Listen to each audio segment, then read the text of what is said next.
So I'm organizing, and I thought now would be a good time to show you my organizer strategy. I just thought I'd show you the different types of organizers and what I look for when I buy them, what types of things I like to be consistent, what types of things I look for in the lid, and let's just get started. By the way, I'm not one to insist that you be organized. Usability is a bigger factor. Organization only comes into play if you have a usability problem, in my opinion.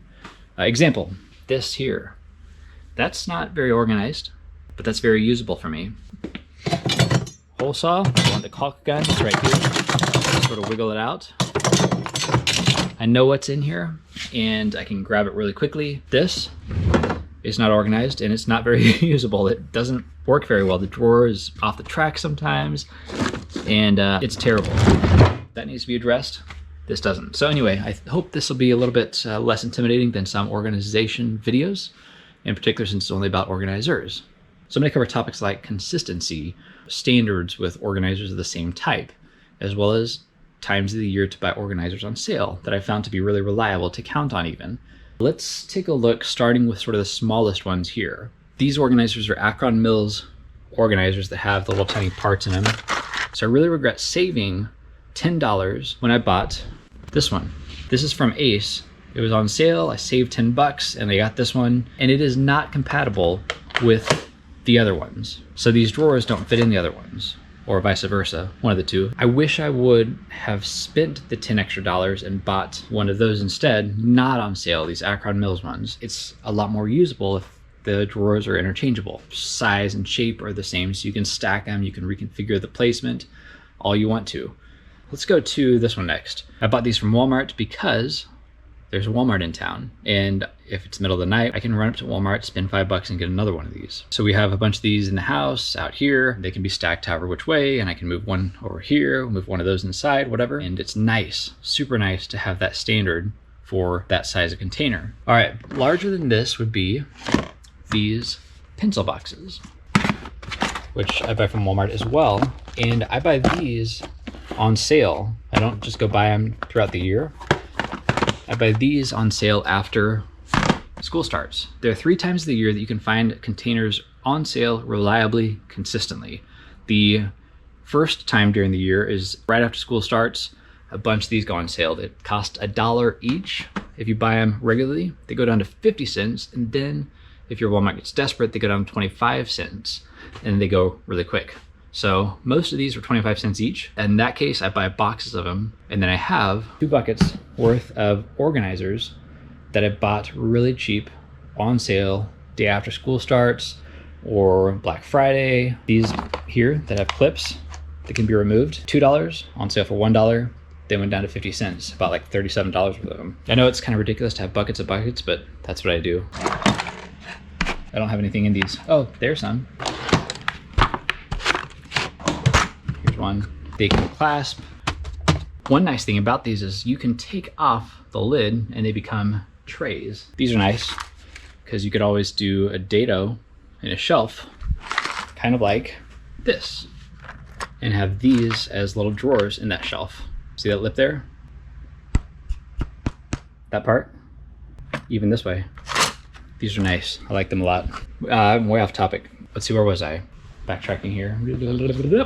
See-through. On sale.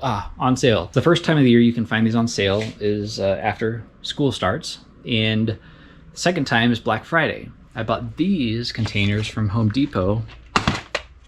I think they're the 11-inch ones. Bought a 3-pack for 5 bucks one year, Black Friday. Family laughed at me for buying so many.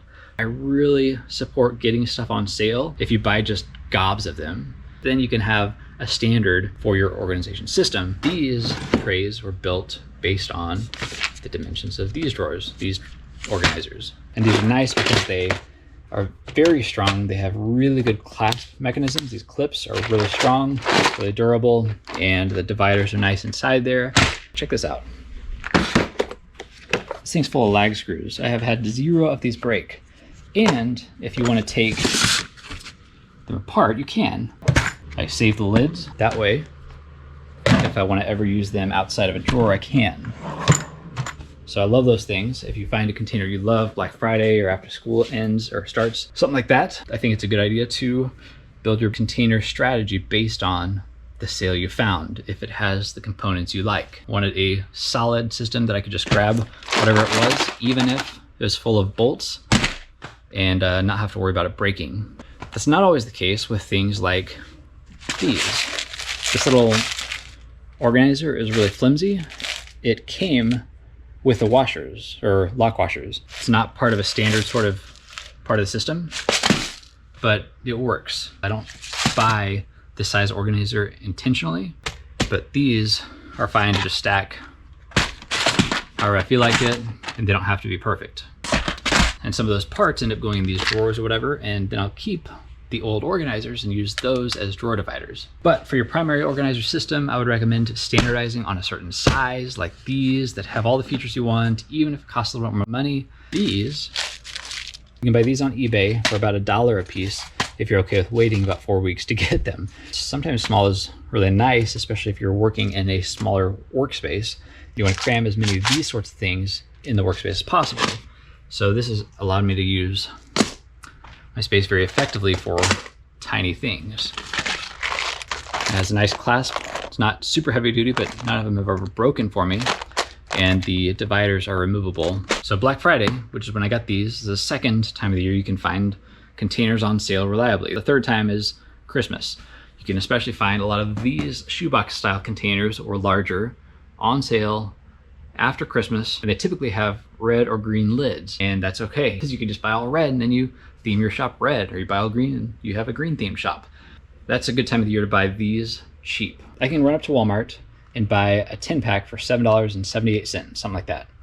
And they work really well for a couple reasons. One of them is the lid shape. The lid shape is sloped right here, which means I can put them like that, stacked up on top of each other, and not have to do individual shelves for each container type. Because if I want the one below it, I can pull it out.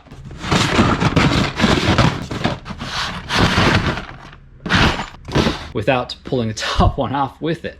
And that's nice. Let's take a look at the opposite scenario where there's no slope, like these squares here. The feet fit in the squares by design. If I want to take this bottom one out, the top one comes with it. and I don't want to pick up those things off the floor. If you can find containers that have the slope lids, that'll make a difference if you don't want to do a shelf for each layer of containers, which I don't. I think 4 is about the tallest I want to go though. Now, the way I handle these is with my fingers on the top and my thumb on the bottom, because this latching part is pretty flimsy, which takes me to the bigger containers. These Sterilite Modular Stackers, they have this handle on them. Watch this. So here's the size up from the shoeboxes. You see how I held that? Both buckets up here. Just my fingers there, because it's a very solid setup.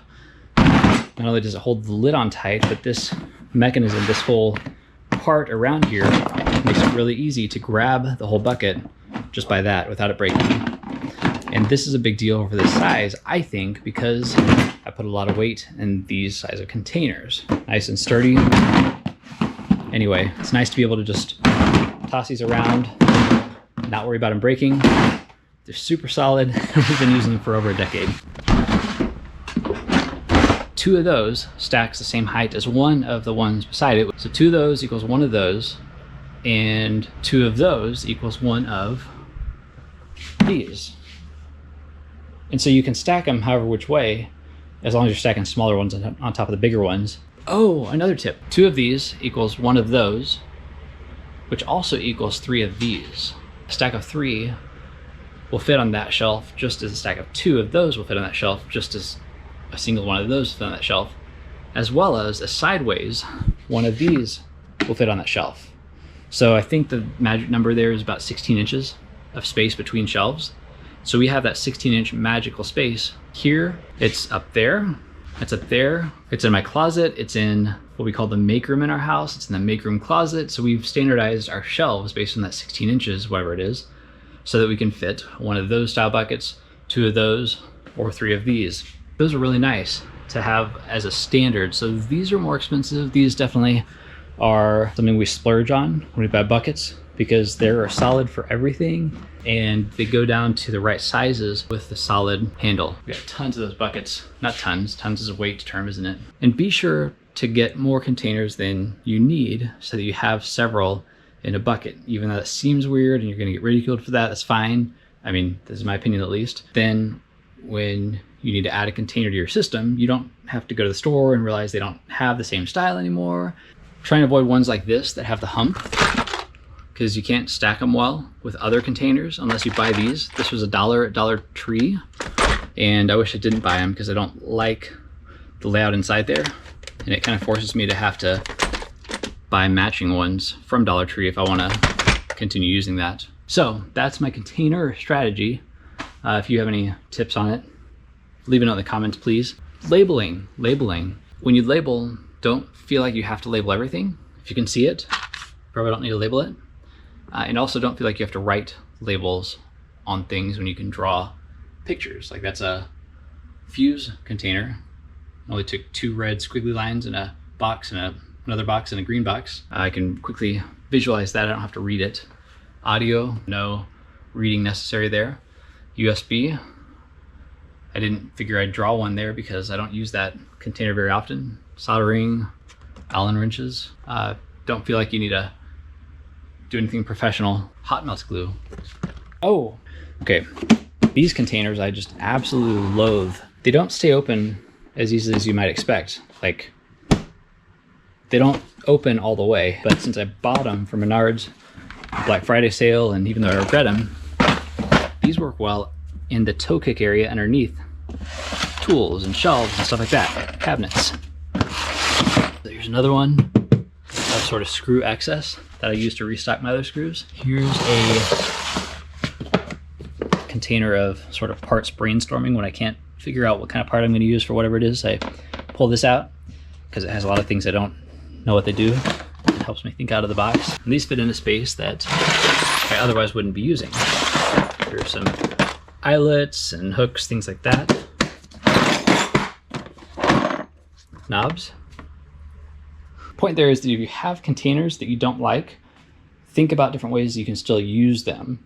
Even if I don't want to use this container for the parts that are in it, I can take it apart, use the bottom part for inside a drawer, use the top part to mix paint or epoxy, stuff like that. Also, odd containers like this here that aren't part of a system work well for things that, well, like this. They work well to just contain things within containers. So don't go throwing these away because they're not part of your standard set of containers, but embrace these sorts of things, embrace Ziploc baggies for parts like this. You know, that's fine. Relax a bit, but standardize where it counts.